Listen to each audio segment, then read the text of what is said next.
right, so the beginnings of World War II, that's what you've been studying on your own here. So what I thought I'd do is go through the questions for World War II Study Guide 2, talk about the answers and give you kind of like a mini lecture. I guess that's the best we can do at this point. So the first question was, what happened after July 7th in Asia of 1937, right? Japan and China began to have a conflict in Asia. Question number 2, what did the Japanese do? The Japanese slaughtered Chinese civilians and went on a violent rampage against the Chinese people. All right, most of you probably knew something about the Nazis before we studied World War II. Many of you probably knew very, very little about the Japanese and their reign of terror, if you will, on the Chinese people in the late 1930s. Some brutal, brutal actions, hi Brennan, that the Chinese suffered at the hands of the Japanese. All right, question number 3, what happened to the USS Panay? The Japanese actually bombed the American ship, but American politicians were still insistent on remaining isolated, so there was little reaction. Oops, that's supposed to say reaction, sorry about that. But there was little reaction from the American public because of the isolationists in Congress. All right, question number 4, what did Hitler do in 1938? He invaded his homeland of Austria. You saw us in the video clip. The video clip does a really great job of talking about that. Very little resistance from the Austrians at that time. Again, you will see this in the video if you haven't already. All right, question number 5, Neville Chamberlain. Basically, he was the Prime Minister of Great Britain, and as you know, England and France really did not want to go to war again with Adolf Hitler, which Hitler knew and took advantage of. So if Hitler got the Sudetenland, part of Czechoslovakia, where there were many German-speaking people, there would be peace because he would not take any more other territories. So again, you'll see this in the video clip. Neville Chamberlain returns to England and says, yes, we have peace in our time. And as we know, retrospectively now in 2020, that of course was not the case, right? Adolf Hitler again seized more territory. This was called appeasement. Appeasement is giving in to aggression to avoid a further conflict. So England and France both signed this agreement with Adolf Hitler, hoping that that would prevent World War II from taking place. But again, we know that actually did not happen. Question number 7, what happened on August 24th, 1939? I believe that that was the day that Germany invaded Poland. And that's the event that started World War II. So why did England and France finally declare war? Because Germany invaded Poland and it appeared as though Adolf Hitler would not stop taking over any territories in Europe. So at that point they said, we know that there was death and destruction just 20 years ago from World War I, but we have to stop this menace and Adolf Hitler. Okay, so moving on to the video clips. These video clips I think are really excellent and do a great job of talking about what caused the Second World War.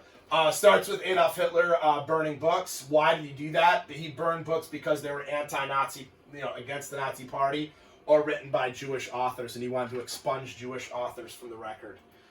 Question number 2, what happened to Jewish people? You probably knew this already, but the Nuremberg racial laws were passed, and they were separated from the rest of the German people and forced to wear the Star of David on their chest. And life, as time went on, got worse and worse for the German people, and I know that you're reading the Diary of Anne Frank in English language arts, so that's an excellent correlation to what we're learning about with the rise of the Nazis in World War II. Question number 3, the Austrians. When Adolf Hitler he was actually born in Austria. When he came to his homeland of Austria, the Austrian people celebrated becoming part of Germany. Why would they do that? Because Adolf Hitler had in fact ended the Great Depression in Germany, right? And Germany was a really powerful country, and many, many Austrian people welcomed in the Third Reich.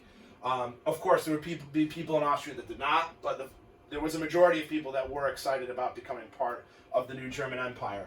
All right, then there was this famous boxing match, right, between Max Schmeling, who represented German fascism to many Americans, and Joe Louis, right, who represented the fight against fascism. So that boxing match became an important, global event. There was a fascist dictator trying to take over Spain, so a lot of American volunteers went to Spain to fight against Francisco Franco, and what became kind of a prelude to World War II for them. Let's see here. He took over the Sudetenland. We saw that in the last slide deck there, because the people there spoke German and had German roots. So Adolf Hitler said, yeah, they should become part of Germany, as you saw in the video clip. Question number 7, right? England did not want to go to war with Germany again, so that's the point where you see Neville Chamberlain, yay, we have peace in our time. All right, same deal. When Hitler came into the Sudetenland, you saw the parade in the video clip, which is excellent, right? Shows how the people were excited about becoming part of the German Empire, same as Austria, and there was a huge parade. Okay, and then finally the video clip ends with the German invasion of Poland in 1939, and England and France, of course, reluctantly declare war on Germany. Okay, all right, and then I gave you some questions just to use Google to find out. A totalitarian government is, of course, a government that controls all aspects of people's lives, right? And there's no freedom of speech, right? So that would be like Nazi Germany. Actually, the first people that were sent to concentration camps were not Jewish people. They were, as we talked about the last day we had school that Friday, they were dissenters, people against the Nazis. Those were the first people sent to concentration camps, right? Because Adolf Hitler wanted to get rid of his political opponents right away. All right, a dictatorship, of course, is when there was one leader of a country. Spain, Italy, and Germany became dictatorships, fascist dictatorships. Question number 3, what did Adolf Hitler think about the Treaty of Versailles? He thought it was cruel and unfair to Germany and vowed to get revenge. This was a constant theme that we talked about before the coronavirus had hit us and made us do this homeschooling thing. All right, question number 4, they needed resources and they thought they were racially superior. These are the reasons why the Japanese went on the rampage into China and other parts of Asia. Japan is an island nation. They wanted more resources. They wanted to be viewed as a great power, and they also thought they were racially superior, particularly to the Chinese people. And again, later on in a video clip, you're going to see more about how the Japanese treated the Chinese. The term Blitzkrieg is a German word that means lightning war. This was Adolf Hitler's way of taking over Europe. You'll see that. There's an excellent portrayal in a video clip of that. The 3 main countries that made up the Axis powers, Germany, Italy, Japan, right? 5 main countries that made up the Allied powers, England, France, the Soviet Union, the United States, and China. Let's see here. Fascism is a military dictatorship with extreme nationalism and little freedoms. And then what 3 European countries became European now? Italy with Benito Mussolini, Germany with Adolf Hitler, of course, and Spain with Francisco Franco. So that was lesson day 2. I'll be back in a couple of days and talk to you about what you learned about lesson day 3. I know this is less than ideal. It would be a lot better if we were having class discussions, but I think at this point, this is the best that we can do. And hopefully you're all staying healthy at home and not driving your parents and the rest of your family nuts.